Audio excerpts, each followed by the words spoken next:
राधे राधे। ओम नमो भगवते वासुदेवाय नमः। राजा परीक्षित सुखदेव जी महाराज से कहते हैं, हे महाराज, म्रियमाण व्यक्ति का कर्म कैसे छूटे, उसको क्या करना चाहिए और भगवान का विराट रूप क्या है, यह समझाइए। सुखदेव जी महाराज कहे, हे राजन, म्रियमाण व्यक्ति का कर्तव्य यह है कि समय जब नजदीक आ जाए, तीर्थ स्थल में जाकर के अपना आसन जमा करके वहां पर ईश्वर का चिंतन करना चाहिए और माया से दूर हो जाना चाहिए। आप अब गंगा तट पर हो, आसन लगाए हुए हो और सांसारिक माया है उसको आपको छोड़ना है। पीछे की जो भी चीज है, धन है, दौलत है, माल है, खजाना है, स्त्री है, राज्य की प्रजा है, हाथी है, घोड़ा है, इन सब का मोह त्याग करो। मोह मनुष्य को छूटता नहीं है। मोह मनुष्य को भगवान की प्राप्ति करने में बाधक है। मोही है जो मनुष्य को ईश्वर की प्राप्ति नहीं होने देता है। क्यों? इस संसार में जितने रुपए आदमी कमाता है तो उसके सगे संबंधी परिवारजनी के आसपास के पड़ोसी उससे ज्यादा मोह कर लेता है, मोह पैदा कर लेता है कि इसके पास में इतने पैसे हैं, ये अपने को कोई काम में जरूरत होगी तो इससे लेन देन करना होगा, तो उससे उसके साथ में उठ बैठ व्यवहार ज्यादा निकटतम हो जाता है और उस व्यवहार से वो उसमें मोह में ज्यादा फंसता जाता है। मोह नहीं छूटता है। छोटे बच्चे को लालन पालन के अंदर मोह होता है, माता पिता का, भाई बंधुओं का, चाचा ताऊ का। उसके बाद में पढ़ाई जो होती है, वो पढ़ाई व्यक्ति को कर्म सिखाती है भी संसार में किस प्रकार से पैसे कमाएं, किस प्रकार से अपनी दिनचर्या और जीवन निभाएं। लेकिन उसमें फंस करके धीरे धीरे जो परिवार बढ़ता है उसमें वो पछता जाता है और ईश्वर की जो प्राप्ति है इस संसार में रहते हुए उसकी प्राप्ति नहीं कर सकता, उसको भूल जाता है। ऐसे करते करते मनुष्य का अंत समय आ जाता है। उसके अंदर फिर मनुष्य को 3 प्रकार की चीजें घेर लेती हैं, वात, पित्त और कफ। यह 3 प्रकार का मनुष्य के अंदर दोष है। जो वात बढ़ जाती है उससे मनुष्य की थोड़ी समृद्धि और शरीर की शक्ति गिर जाती है। कफ बढ़ जाता है, बोलने में अवरुद्धता पैदा होने लग जाती है, उससे थोड़ा चिड़चिड़ापन पैदा हो जाता है। तो कोई ज्यादा तेज बोलता है वो उसको अच्छा नहीं लगता, आपके बोलने की शक्ति कमजोर हो जाती है। और पित्त बढ़ जाता है तो जी मिचलाना प्रारंभ हो जाता है। तो भगवान का नाम लेने में जी मिचलाता है और वो अच्छा नहीं लगता है तो उसकी प्राप्ति नहीं होती है। क्यों? सत्य है ईश्वर का नाम। संसार जो है यह असत्य है। यह संसार तो एक फिल्म है, इसको देख करके जी ले और बाकी रहने वाली है वो सत्यता है। मृत्यु निश्चित है, मृत्यु में कोई भी फेर बदलाव नहीं है।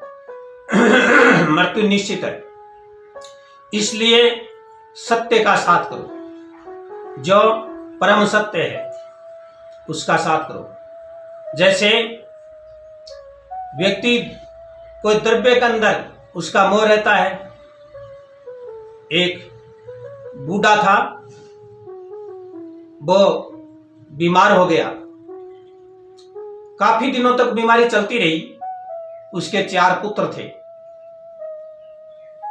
बूढ़ा खाट पे सोया आपके चौक की तरफ देखना शुरू कर दिया। बड़े बेटे ने कहा, पिताजी आप भगवान का नाम स्मरण करो, श्री कृष्ण गोविंद हरे मुरारे, हे नाथ नारायण वासुदेव। श्री कृष्ण गोविंद हरे मुरारे, हे नाथ नारायण वासुदेव, इसका स्मरण करो।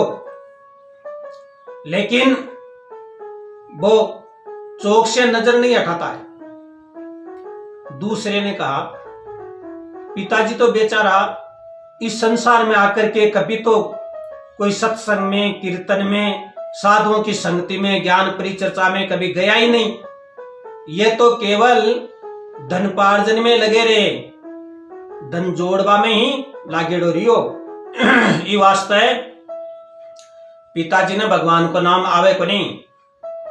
तीसरो कहे है कि पिताजी चौक की तरफ जाके हो न हो सके, पिताजी को कोई सामान रखेड़ो है, कोई माल खजानो चौक में गाड़ेड़ो है, और पिताजी ई वास्ते चौक की तरफ देखे बोल कौन सके, बोलवा की असमर्थी है।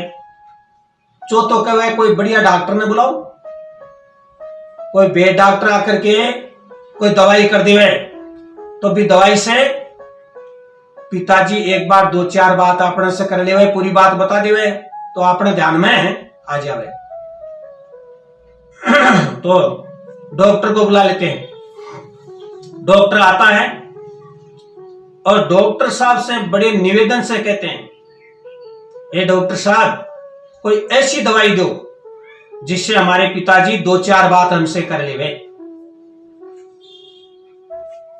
डॉक्टर साहब ने कहा, भाई 1000 रुपए लगेंगे, दवाई दे दूंगा, कोई दिक्कत नहीं है। डॉक्टर साहब ने एक इंजेक्शन लगा दिया। इंजेक्शन लगा करके डॉक्टर साहब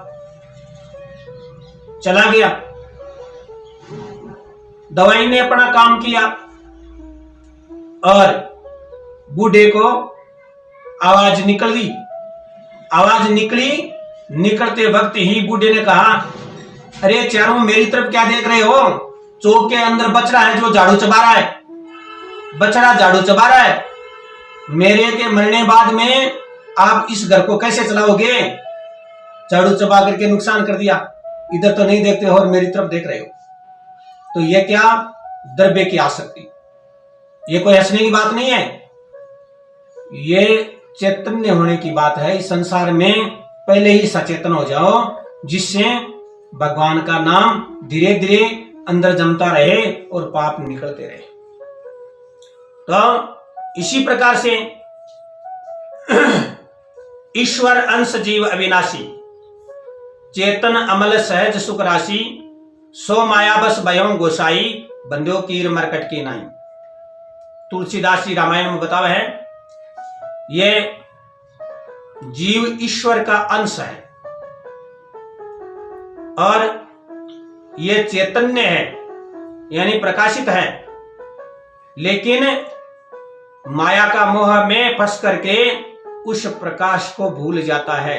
जो अंदर क्या बोल रहा है उसकी पहचान भूल जाता है। ये पहचान भूलने से यहां ज्यादा भ्रमता है। ईश्वर अंश जीव अविनाशी, यह ईश्वर का अंश है और इसको कोई भी मारने वाला नहीं है। सो माया बस भयों गोसाई, यह माया के अंदर ही वशीभूत होकर के और फिर अपने आप बंधन में पड़ जाता है। सो माया बस भयों गोसाई, बंध्यो कीर मरकट की नाई, तोता और बंदर की तरह बंधन में पड़ करके और फिर ऐसे नाटक करना लग जाता है। नैतिकी को मतलब उल्टा नाम करना है कीर्तन। कीर्तन करो, संसार के नाटक छूट जाएंगे, अपने आप प्रकाश हो जाएगा। नर्तकी का उल्टा नाम कीर्तन, कीर्तन करो। तो तुलसीदास जी कहते हैं, इस जीव को कोई संसार में मारने वाला नहीं है, लेकिन ये संसार में अपने आप दस करके माया के अंदर फंस करके फिर मर जाता है और इसको मृत्यु का कोई भय ही नहीं है। जो यह चैतन्य शक्ति अंदर बोल रही है उसका साथ रख करके फिर संसार में जिए। कोई भी प्रकार का कष्ट नहीं है। यह नहीं कहता हूं संसार के अंदर आप सब बाबा जी बन जाओ। बाबा जी बनने का मतलब नहीं है संसार में जियो, कमाओ, खाओ, आनंद करो, कोई दिक्कत नहीं है, लेकिन उसको मत भूलो। संसार को इतना मत बिठाओ कि उस ईश्वर को ही भूल जाओ, उसको मत भूलो। तो इसी प्रकार से यह जो पूरी संसार की सृष्टि है ये ईश्वर की है। जो ये संसार में फैलाव है ये सारा उस विराट पुरुष का है। विराट पुरुष को इस संसार में रमते हुए, ध्यान में रखते हुए फिर आप हे राजा समाधि में लीन हो जाओ। समाधि में लीन होने का मतलब है बाहर की जो वृत्तियां हैं, धन दौलत माल खजाना, ये जो बाहर की चीजें अपने अंदर में बसी हुई है, इनको निकाल करके इंद्रियों को अंदर बिठाओ और ओम जो है इसका स्मरण करो। ओम में 3 देवता है जो सृष्टि की रचना और पालन श्रृंगार करने वाले। इन तीनों का ध्यान करो, रचना, पालन और श्रृंगार। ये तीनों देवता ओम में विद्यमान है, इनका ध्यान करो और एकाग्रचित्त होकर के और फिर प्राणायाम, पूरक, कुंभक और रेचक, यह प्राणायाम करो। प्राणायाम करते समय श्वास जिस समय रोक रहे हो उस समय विष्णु का अंदर ध्यान करो। श्वास जिस समय जाता है संकार के साथ में जाता है, बाहर निकलता है तो अहंकार के साथ में निकलता है। श्वास शुद्ध रूप से जाता है और बाहर अशुद्धियां साथ में लेकर के निकलता है अहंकार के साथ में। तो सांसों सांस ही जपो, सांसों सांस ही जपना प्रारंभ कर दो। सोहम सोहम बोल रहा, घट के अंदर श्वास देख। श्वास तो ये कहता है तू है सोई मैं हूं और मैं हूं सोई तू है, तू है सोई मैं हूं और मैं हूं सोई तू है। सोहम सोहम बोल रहा, घट के अंदर श्वास देख। इस प्रकार से समाधि में लीन होकर के, और ये जो प्रकृति की माया रची हुई है ये पुरुषात्मक माया है, वही पुरुष है, वही मायावी है। सारी सृष्टि में दृश्य जो चीज है उन्हीं की है, वही है। उसमें रहते हुए उसको अंदर बिठा करके उसमें विलीन हो जाओ, समाधि में उसका ध्यान करो। विराट का स्वरूप तलों से पातालोक, यानी भगवान से ही यह पैदाइश है। तलों से है जो पातालोक यहां बना, एडियों से रसातल लोक बना, गुल्पों से महातल लोक बना, पिंडियों से तलातल, घुटनों से सूतल, जांघों से वितल और अतल, पेडू से भूतल, नाभि से आकाश, छाती से स्वर्ग, गले से महरलोक, मुख से जनलोक, ललाट से तपलोक और मस्तिष्क से सत्यलोक।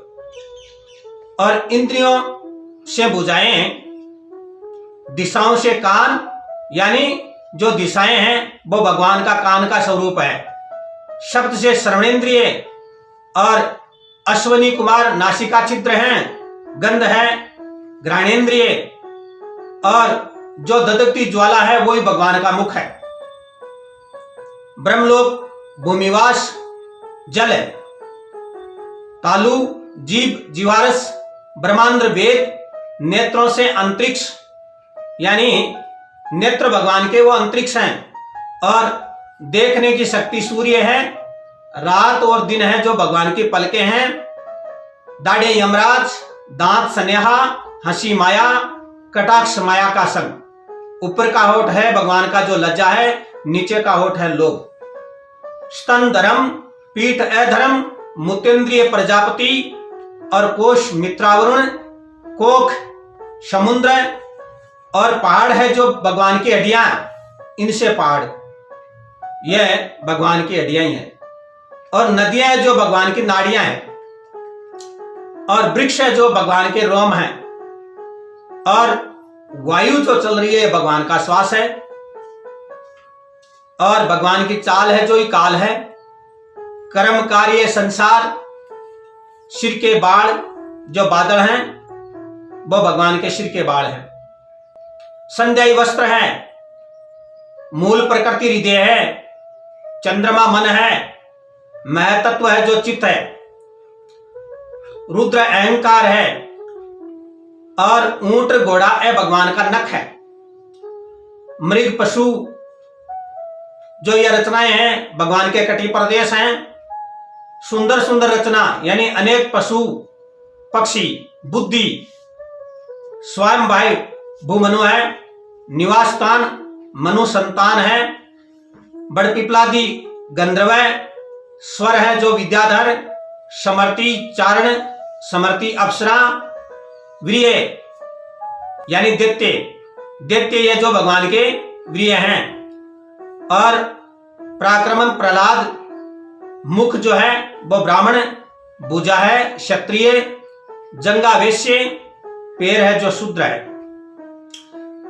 कार्यक्रम यानी यज्ञ क्रम, देवों के लिए भोजन हवनीय पदार्थ है, देवों के लिए भोजन ही हवनीय पदार्थ है। रसातल से लेकर स्वर्ग दिव्य लोक तक भगवान के अवयवों की रचना है। सारा संसार इसी में ही समाया हुआ है, यानी सारी जो है ये वर्णन लीला दीप्ति है, ये सारे भगवान के ही पराक्रम हैं और इसमें रहते हुए उसको मनुष्य को नहीं भूलना चाहिए। इसमें ही मन लगा करके फिर इसको प्राप्त करके और वहां पहुंचना है तो उसको कभी भी अकाल मृत्यु का योग है और भी कई प्रकार के पाप हैं वो नहीं सताएंगे और परम धाम की प्राप्ति हो जाएगी। राजा चिंता करने की जरूरत नहीं है। अभी आपके पास में 7 दिन पड़े हैं और यही श्रीमद् भागवत की कथा के द्वारा, इसी श्रीमद् भागवत की कथा के द्वारा मैं तेरे को उस तक्षक नाग से बचाऊंगा, नहीं डसने दूंगा, आपकी अकाल मृत्यु नहीं होगी और आप परम तत्व को प्राप्त कर लेंगे और परम मोक्ष की प्राप्ति हो जाएगी। बोले जय श्री कृष्णा।